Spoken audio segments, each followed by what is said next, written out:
Kita sampai dengan hari ini masih terus berusaha, jadi dari TNI, Polri, kemudian Basarnas, ESDM, juga rekan-rekan warga masyarakat di sini masih terus berusaha.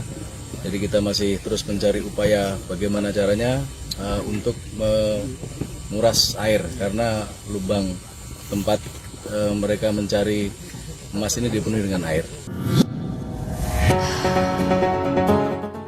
Proses evakuasi penyelamatan 8 orang penambang emas yang masih terjebak di lubang galian tambang di Desa Pancurendang, Kabupaten Banyumas, Jawa Tengah belum membuahkan hasil. Hingga Minggu 30 Juli 2023, proses penyelamatan sudah berlangsung selama 5 hari, namun kondisi para penambang yang terjebak belum diketahui. Keluarga para penambang yang berasal dari Bogor, Jawa Barat melakukan doa bersama di sekitar lubang galian tambang.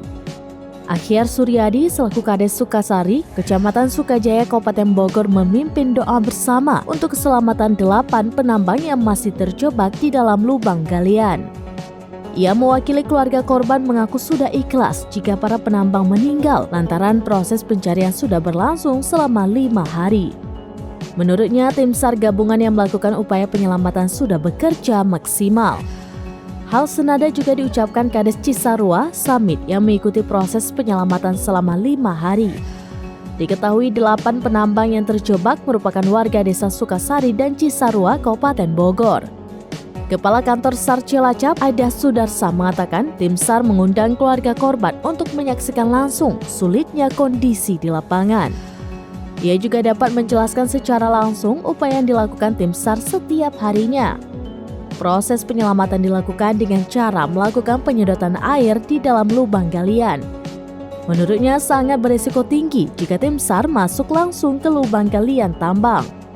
Ada Sudarsa mengaku menunda penggunaan alat berat ekskavator dalam proses evakuasi. Hal ini diputuskan setelah tim melihat sejumlah pertimbangan teknis di lapangan.